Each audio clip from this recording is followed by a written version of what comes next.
Hi friends, നമസ്കാരം. നമ്മുടെ ഇഷ്ടവിശേഷങ്ങളായ ഗൗരി ശങ്കരത്തിൻ്റെ ഒരു അടിപൊളി വിശേഷമായിട്ടാണ് വന്നിരിക്കുന്നത്. അപ്പോൾ എല്ലാവർക്കും നല്ലൊരു ദിവസം ആശംസിച്ചുകൊണ്ട് തന്നെ വിശേഷത്തിലേക്ക് പോകാം. അപ്പോൾ തുടങ്ങുമ്പോൾ തന്നെ കാണുന്നത് നമ്മുടെ ആദർശിനെയാണ്. രഞ്ജുവിന് എന്തോ ഒരു പ്രശ്നമുണ്ട്.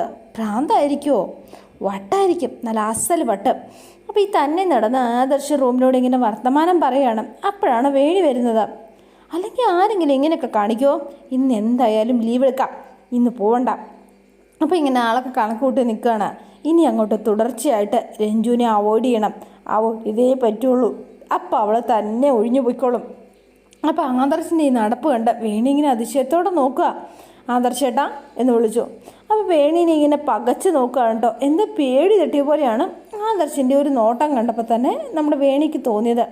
അപ്പോൾ വേണി അകത്തേക്ക് കയറി വന്നിട്ട്, ആദർശേട്ടാ നേരം എന്തോരമായെന്നാണ് നിങ്ങളുടെ വിചാരം? ഓഫീസിലേക്കൊന്നും പോണില്ലേ? വേണി, ഞാൻ പറയാൻ തുടങ്ങുമായിരുന്നു, ഇന്ന് എന്തോ ഒരു മൂഡില്ല. എനിക്ക് ഇന്ന് ബാങ്കിലേക്ക് പോകാൻ തോന്നില്ല. അതെന്താ നിങ്ങൾക്കൊരു മൂഡില്ലാത്തത്? പറയേ. ഇനിയിപ്പോൾ ബാങ്ക് അവധിയോ അങ്ങനെ എന്തെങ്കിലും ആണോ? അല്ല, ഇന്ന് വർക്കിംഗ് ഡേയാ. ബാങ്കിന് അവധിയൊന്നുമില്ല. പിന്നെ എന്തുട്ടാ പ്രശ്നം? അതാദ്യം പറ. നിങ്ങൾക്ക് വല്ല വല്ലായ്മയുണ്ടോ?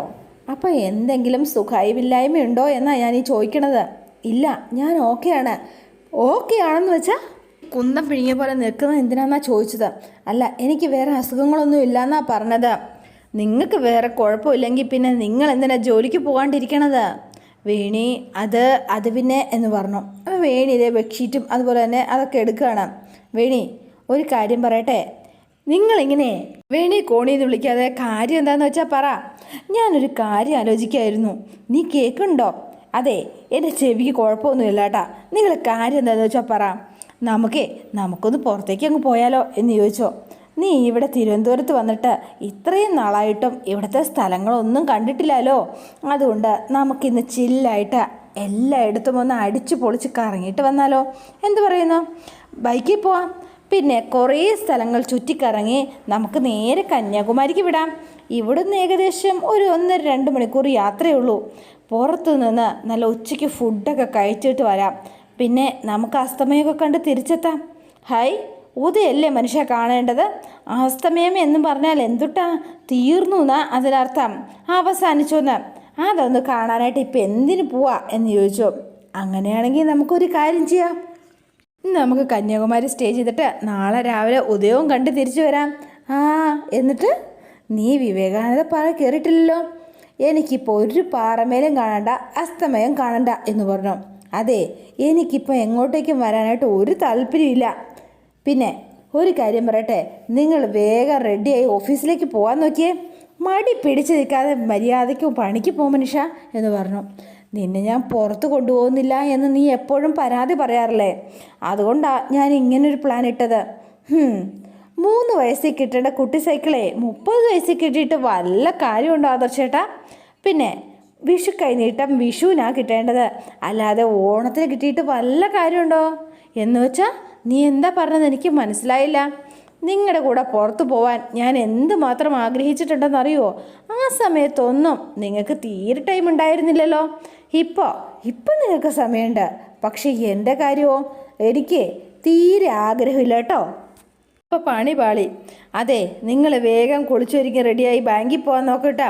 ഞാൻ വേഗം തന്നെ ചോറും കറിയും പാത്രത്തിലെടുത്ത് വയ്ക്കാം എന്ന് പറഞ്ഞ് വേണി ഇതെല്ലാം എടുത്ത് പോവാണ്. വേണി എന്ന് വീണ്ടും വിളിച്ചു. അല്ല, അത് പിന്നെ വേണി, എനിക്കൊരു കാര്യം പറയാനുണ്ട് എന്ന് പറഞ്ഞു. എന്താ പറഞ്ഞു?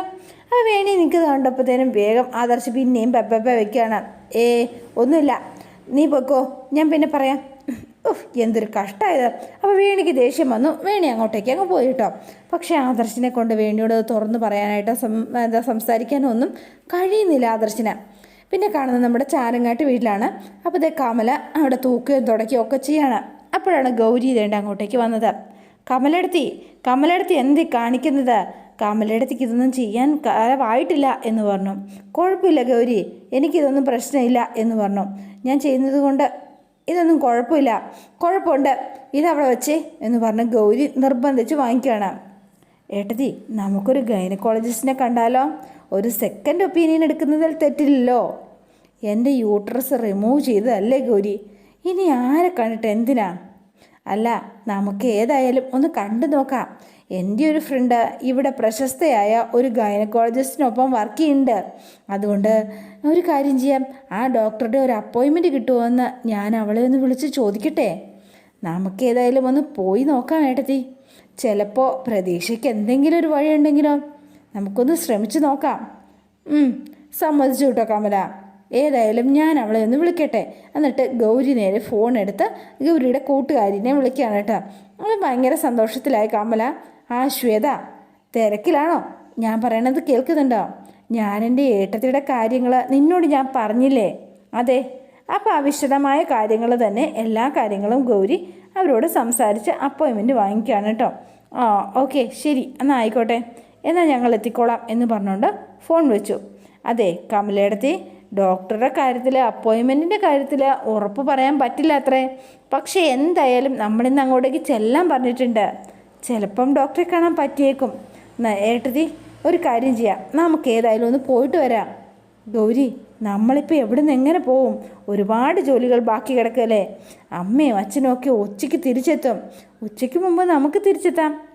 ഡോക്ടറെ കണ്ടിട്ട് വന്ന ശേഷം ഞാൻ തന്നെ ജോലികളൊക്കെ ചെയ്തോളാം. അതുകൊണ്ട് ഏട്ടത്തി വെറുതെ ടെൻഷൻ അടിക്കണ്ട. ഏട്ടത്തി വേഗം ഒന്ന് റെഡി ആവുക, നമുക്ക് പെട്ടെന്ന് ഇറങ്ങാം. ശരി, ഹോസ്പിറ്റലിൽ പോകുന്ന കാര്യം ഞാൻ എന്തായാലും ശങ്കറിനെ ഒന്ന് വിളിച്ച് പറയട്ടെ എന്ന് പറഞ്ഞ് ഗൗരി ഫോണുമായിട്ട് അങ്ങോട്ടേക്ക് പോവാണ്. അപ്പോൾ കമല ഇങ്ങനെ നോക്കി നിൽക്കുകയാണ്. ഒരു പ്രതീക്ഷ വലുതായിട്ടൊന്നും ഇല്ല കേട്ടോ. പിന്നെ കാണുന്നത് ബാങ്കിലാണ്. അപ്പോൾ അതുകൊണ്ട് രഞ്ജിനി നമ്മുടെ ആദർശനെയും കാത്ത് നിൽക്കുകയാണ്. ആദർശ് ഇതുവരെയും വന്നില്ല. അതുകൊണ്ട് ആളിങ്ങനെ വെയിറ്റ് ചെയ്ത് മൂഡ് ഓഫ് ആയിട്ട് നിൽക്കുകയാണ്. അപ്പോൾ ആദർശ് അങ്ങോട്ടേക്ക് വന്നു. രഞ്ജിനിയെ മൈൻഡ് ചെയ്തതേ ഇല്ല. എന്നിട്ട് അകത്തേക്ക് കയറിപ്പോയി. ആദർശേട്ടാ എന്ന് വിളിച്ചു. പക്ഷേ ആദർശ് തിരിഞ്ഞു പോലും നോക്കിയില്ല. നേരെ അതിലേക്ക് പോയി, ക്യാബിനിലേക്ക് പോയി. എന്നിട്ട് അവിടെ ഇരിക്കുകയാണ്. അപ്പോൾ രഞ്ജിനി നേരെ പുറകെ ചെന്നു കേട്ടോ ആദർശേട്ടന് എന്താ പറ്റിയത്? എന്താ ആദർശേട്ടാ എന്ന് ചോദിച്ചു. അപ്പോൾ ഒന്നും മിണ്ടുന്നില്ല ആദർശ. എന്നെ അവോയ്ഡ് ചെയ്യുകയാണല്ലേ എന്ന് ചോദിച്ചു. എന്നോട് ഒന്ന് സംസാരിക്കുക പ്ലീസ് ആദർശേട്ടാ എന്ന് പറഞ്ഞു. എന്തിനാ ഇങ്ങനെ ദേഷ്യം കാണിക്കുന്നത്? ശിവരഞ്ജിനി എന്ന് കടുപ്പിച്ച് വിളിച്ചു. എനിക്ക് ഒരുപാട് ജോലി തിരക്കേണ്ട, ശല്യപ്പെടുത്തരുത് എന്ന് പറഞ്ഞു. ഇയാളുടെ പണി നോക്ക് എന്ന് പറഞ്ഞു. അപ്പോൾ കുറച്ച് നേരം ആദർശിനെ നോക്കി നിന്നു. എന്നിട്ട് രഞ്ജിനി പതുക്കെ രഞ്ജിനിയുടെ ക്യാമ്പിലേക്ക് പോയി. എന്നിട്ട് കമ്പ്യൂട്ടറിൻ്റെ മുന്നിലിരുന്ന് ഇങ്ങനെ കണ്ണൊക്കെ തൂത്ത് കരയാണ് കേട്ടോ. പിന്നെ നമ്മൾ കാണുന്നത് ഇതേൻ്റെ കമല വെയിറ്റ് ചെയ്തു റെഡിയായിട്ട്. അപ്പോൾ അതിന് ഗൗരിയും ഇറങ്ങി വരികയാണ് കേട്ടോ. കമലയിടത്തി, നമുക്കിറങ്ങാം, ഒരു മിനിറ്റ്. അപ്പോൾ വീണ്ടും നമ്മുടെ ശങ്കറിൻ്റെ ഫോണിലേക്ക് ഗൗരി വിളിക്കുകയാണ്. അത് സ്വിച്ച് ഓഫ് തന്നെയാണല്ലോ. ഇപ്പോഴും സ്വിച്ച് ഓഫാണ്. ഗൗരി, നമ്മൾ ഹോസ്പിറ്റലിൽ പോകുന്ന കാര്യം നീ ശങ്കറിനോട് പറഞ്ഞോ? ഇല്ല കമലയിടത്തി, ശങ്കറിനോട് പറയാൻ പറ്റിയില്ല. ഞാൻ പല തവണ ഫോണിൽ വിളിച്ചു, പക്ഷേ എപ്പോഴൊക്കെ സ്വിച്ച് ഓഫ് എന്നാണ് പറയണത്. പിന്നെ ഇന്ന് വടക്കുന്നാഥ ക്ഷേത്രത്തിൽ പോണ കാര്യം ശങ്കർ പറഞ്ഞിരുന്നു. മിക്കവാറും അതുകൊണ്ട് ആ സമ്പലത്തിനുള്ളിലാവുമായിരിക്കും. അതാ ഫോൺ സ്വിച്ച് ഓഫ് ആയി വെച്ചിരിക്കുന്നത്. ഒരു മെസ്സേജ് ഇടാം. ഫോൺ ഓൺ ചെയ്യുമ്പോഴത്തേനും എൻ്റെ മെസ്സേജ് കണ്ടിട്ട് എന്താണെങ്കിലും ശങ്കർ തിരിച്ചു വിളിക്കുമല്ലോ. അപ്പോൾ ഗൗരി ഇങ്ങനെ മെസ്സേജ് ഇട്ടുകൊണ്ടിരിക്കുകയാണ്. ഈ സമയത്താണ് അവിടുത്തെ അടിമ വരുന്നത്. അതെ മാഡവും കമലക്കുഞ്ഞും എങ്ങോട്ടാ എന്ന് ചോദിച്ചുകൊണ്ടാണ് ഇവരുടെ വരവ്. അപ്പോൾ ഇവർ വന്നപ്പോഴത്തേനും ഇങ്ങനെ നിൽക്കുകയാണ് ഗൗരിയും കമലയും. ഞാൻ കമലയിടത്തെയും കൂട്ടി ഒന്ന് ഹോസ്പിറ്റൽ വരെ പോവാം. ഇപ്പോഴോ? അതെ. ഇപ്പോഴെന്താ കുഴപ്പം? അല്ല, കമലക്കുഞ്ഞിനെ കണ്ടിട്ട് ഒരു കുഴപ്പമൊന്നും തോന്നുന്നില്ലല്ലോ. പിന്നെ എന്തിനാ ഹോസ്പിറ്റലിൽ പോണത്? അത് ഞാൻ പറയേണ്ടവരോട് പറഞ്ഞോളാം. നിങ്ങളെന്തെങ്കിലും അകത്ത് ജോലി ഉണ്ടെങ്കിൽ പോയി ചെയ്യാൻ നോക്ക്. കമലക്കുഞ്ഞെ, ഒന്നാമത് രാധാമണി കൊച്ചമ്മ ഇവിടെ ഇല്ല. കൊച്ചമ്മയുടെ സമ്മതം വാങ്ങിച്ചിട്ട് പോകുന്നതല്ലേ നല്ലത്. നിങ്ങൾ നിങ്ങളുടെ ജോലി ചെയ്താൽ മതി. കമലയിടത്തിയുടെ കാര്യത്തിൽ നിങ്ങൾ ഇടപെടാൻ വരണ്ട, മനസ്സിലായോ? നിങ്ങൾ ഒറ്റ ഒരാളാ കുരുട്ടുബുദ്ധികൾ ഉപദേശിച്ച് അമ്മയെ സകല കുഴപ്പങ്ങളെ കൊണ്ട് ചാടിക്കുന്നത്. ഞാൻ ഇതൊന്നും മനസ്സിലാക്കുന്നില്ല എന്ന് നിങ്ങൾ കരുതരുത്. പിന്നെ നിങ്ങളുടെ മകളെയും സുഖമില്ലാത്ത ഭർത്താവിനെ ഓർത്ത് മാത്രമാണ് ഞാൻ ക്ഷമിക്കുന്നത്, പിന്നെ ഇതിന് പ്രതികരിക്കാതിരിക്കുന്നത്. എപ്പോഴും എന്നിൽ നിന്ന് ആ പരിഗണന നിങ്ങൾ പ്രതീക്ഷിക്കരുത്, മനസ്സിലായോ നിങ്ങൾക്ക് എന്ന് ചോദിച്ചു. എങ്കിൽ നിങ്ങൾ സമയം കളയാതെ നിങ്ങൾ അകത്ത് നിന്ന് ജോലി ചെയ്യാൻ നോക്കാം. അപ്പോൾ അവരെ അങ്ങോട്ട് തള്ളി ഉന്തി മറച്ചു വിട്ടു. അപ്പോൾ നമ്മുടെ മണി മുത്തശ്ശിക്ക് ഇതെല്ലാം കേട്ട് ഭയങ്കര സന്തോഷമായി. ആൾ മണികിളിക്ക് സന്തോഷം പ്രകടിപ്പിച്ചു കേട്ടോ. അപ്പോൾ ഗൗരി നേരെ മുത്തശ്ശിയുടെ അടുത്തേക്ക് ചെന്നു. മുത്തശ്ശിയുടെ അടുത്തേക്ക് ചെന്നിട്ട്, മുത്തശ്ശി അവർക്ക് 2 ഡോസ് കൊടുത്തത് മുത്തശ്ശിക്ക് ഭയങ്കര ഇഷ്ടപ്പെട്ടു അല്ലേ? അപ്പോൾ വീണ്ടും മണികിളിക്ക് കേൾപ്പിച്ചു. അല്ല, നിങ്ങൾ രണ്ടുപേരും എവിടെ പോവാ എന്ന് ചോദിച്ചു. മുത്തശ്ശി, ഞാൻ കമലയെടുത്തേയും കൊണ്ട് ഡോക്ടറെ കാണാൻ പോവാട്ടോ. വെറും ഡോക്ടറെ അല്ല, നമ്മുടെ ഗൈനക്കോളജിസ്റ്റിനെ കാണാനായിട്ടാണ് പോണത്. ചിലപ്പോൾ നഷ്ടപ്പെട്ടു പോയ സന്തോഷങ്ങൾ നമുക്ക് തിരിച്ചു കിട്ടാൻ സാധ്യതയുണ്ടെങ്കിലോ?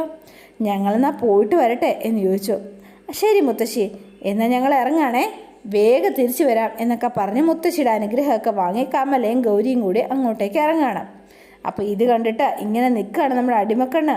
മേഡം, നിങ്ങൾ പോയിട്ട് വേഗം തിരിച്ചു വാ, അപ്പോഴേക്കും ഞാൻ മേഡത്തിനുള്ള പണി ഇവിടെ ഒരുക്കി വെച്ചേക്കാം.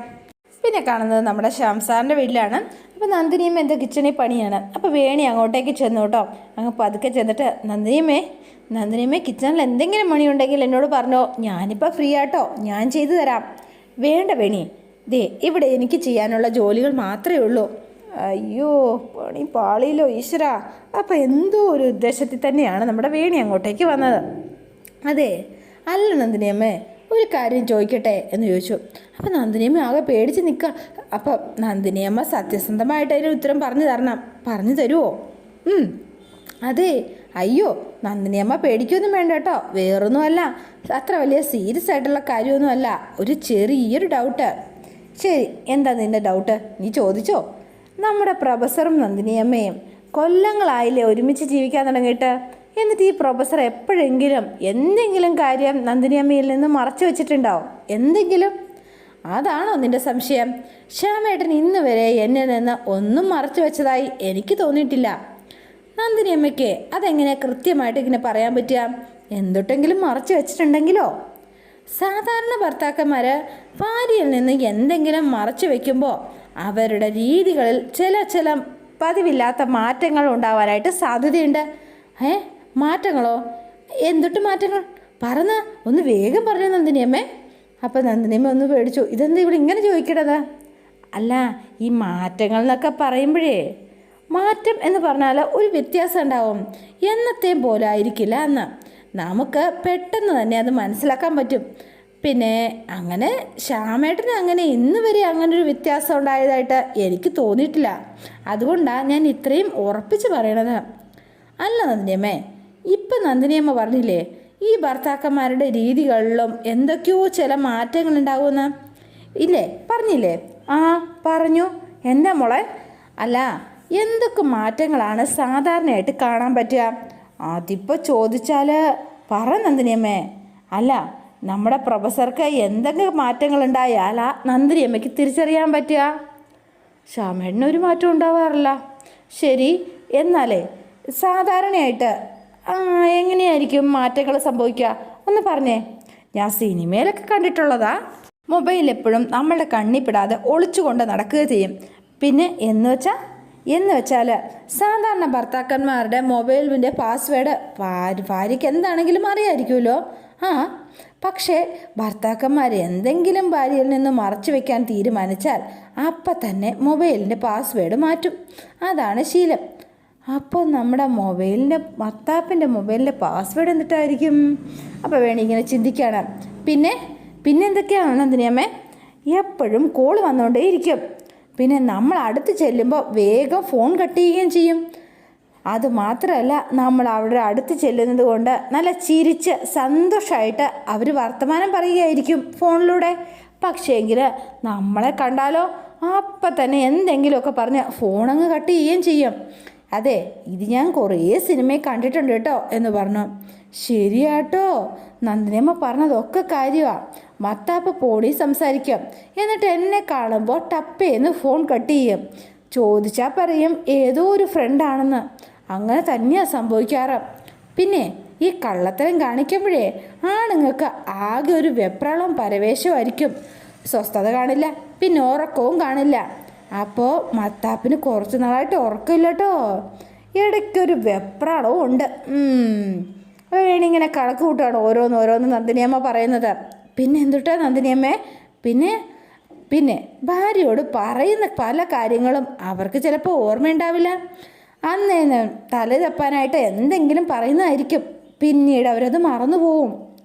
കറക്റ്റ്, പിടി കിട്ടി മോനെ. പിന്നെ മതി നന്ദിനിയമ്മേ, ഇത്രയും മതി. ഇനി നന്ദിനിയമ്മ കൂടുതലൊന്നും പറയണ്ട കേട്ടോ, എനിക്കെല്ലാം മനസ്സിലായി. അല്ല, നീ എന്തിനാ ഇപ്പം ഇങ്ങനെ ഇതൊക്കെ കാര്യങ്ങൾ ചോദിക്കാൻ കാരണം? അല്ല, അതെ, വേറൊന്നും കൊണ്ടല്ല നന്ദിനിയമ്മേ, വെറുതെ ജസ്റ്റ് ഒന്ന് അറിഞ്ഞിരിക്കാൻ വേണ്ടി മാത്രം ചോദിച്ചതാ. ഈ കാര്യങ്ങളൊക്കെ എപ്പോഴാണ് എങ്ങനെ ഉപകാരപ്പെടുക എന്ന് അറിയില്ലല്ലോ. മോളെ വേണി, ആദർശിൻ്റെ കാര്യത്തിൽ അവൻ എൻ്റെ മോൻ ആര്യതുകൊണ്ട് മാത്രം പറയണമല്ല. നിനക്കവനെ ഒരു പേടിയും വേണ്ട കേട്ടോ. ദീപയുടെ കാര്യത്തിൽ നിനക്കറിയാലോ, അവൻ്റെ ഭാഗത്ത് തെറ്റൊന്നും ഉണ്ടായിരുന്നില്ല. നിനക്കല്ലാതെ മറ്റാർക്കും അവൻ്റെ മനസ്സിൽ സ്ഥാനം ഉണ്ടാവുകയില്ല. നീ അതോർത്ത് പേടിക്കണ്ട കേട്ടോ. കുറച്ച് ദിവസമായിട്ട് മത്താപ്പിൻ്റെ പെരുമാറ്റവും നന്ദിനിയമ്മ പറഞ്ഞ എൻ്റെ കാര്യങ്ങളും എല്ലാം കൂട്ടിയും കിഴിച്ചും ഒക്കെ നോക്കുമ്പോൾ എന്തൊക്കെയോ എവിടെയൊക്കെയോ ചീഞ്ഞ് നാറുന്നുണ്ട് കേട്ടോ. എന്തോ ഒരു വശപ്പശക്. ഉറപ്പാണ് മോനെ എന്ന് പറഞ്ഞിങ്ങനെ നിൽക്കുകയാണ് വേണി. വേണി, നീ എന്ത് ആലോചിക്കണത്? ഏയ് ഒന്നുമില്ല നന്ദിനിയമ്മേ, വെറുതെ.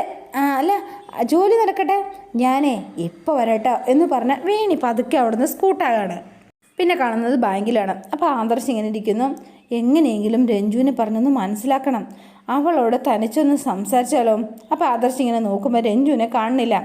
അവൾ പോയി കാണുമോ എന്നോർത്ത് ആദർശ് എഴുന്നേറ്റ് ചെല്ലുമ്പം ആളപ്പുറത്ത് മാറി ഇങ്ങനെ നിൽക്കുകയാണ്. രഞ്ജു ഒരു ഭിത്തിയെ ചാരി ഇങ്ങനെ നിൽക്കുകയാണ്, ആകെ വിഷമിച്ച്. അപ്പോൾ ആദർശ് മിണ്ടാത്തതിൻ്റെ വിഷമോ സങ്കടമാണ്. അപ്പോൾ രഞ്ജു തനിച്ചാണല്ലോ, പോയി ഒന്ന് സംസാരിക്കാം എന്ന് തീരുമാനിച്ച് ആദർശ് നേരെ അങ്ങോട്ടേക്ക് ചെല്ലുകയാണ്. അപ്പോൾ രഞ്ജു ഇങ്ങനെ നോക്കി രഞ്ജു എന്ന് വിളിച്ചു. അപ്പോൾ കുറേ നേരം മിണ്ടാതിട്ട്, ആദർശേട്ടാ ഈ നേരത്തെ എന്തിനാ ശിവരഞ്ജിനി എന്നെ വിളിച്ചത്? അത് എന്ന് പറഞ്ഞു കേട്ടോ. ആദർശേട്ടൻ എന്നെ ശിവരഞ്ജിനി എന്ന് വിളിക്കരുത്, എന്നെ രഞ്ജു എന്നേ വിളിക്കാവുള്ളൂ. എന്നെ ആദർശേട്ടൻ എനിക്ക് അങ്ങനെ വിളിക്കുന്നതാ എനിക്കിഷ്ടം. ശിവരഞ്ജിനി എന്ന് വിളിക്കുമ്പം ഒരുപാട് അകന്നു പോയതുപോലെ തോന്നുവാണ്. രഞ്ജു, നമ്മുടെ ഈ ഫ്രണ്ട്ഷിപ്പിനെ നീ വെറുതെ കോംപ്ലിക്കേറ്റഡ് ആക്കരുത്. നമുക്കിടയിൽ എന്ത് കോംപ്ലിക്കേഷൻ? രഞ്ജു, ദേ, ഞാൻ തന്നെ എനിക്കൊരു ഫ്രണ്ടായിട്ട് മാത്രമേ എനിക്ക് കാണാൻ പറ്റുള്ളൂ. അതിനപ്പുറമുള്ള ഒന്നും രഞ്ജു എന്നിൽ നിന്ന് പ്രതീക്ഷിക്കരുത്. എനിക്കൊരു പാർട്ട്ണറുണ്ട്, വേണിയെക്കുറിച്ച്. എൻ്റെ പാർട്ട്ണറിൽ ഞാൻ ഓക്കെയാണ്, ഞാൻ ഹാപ്പിയാണ്.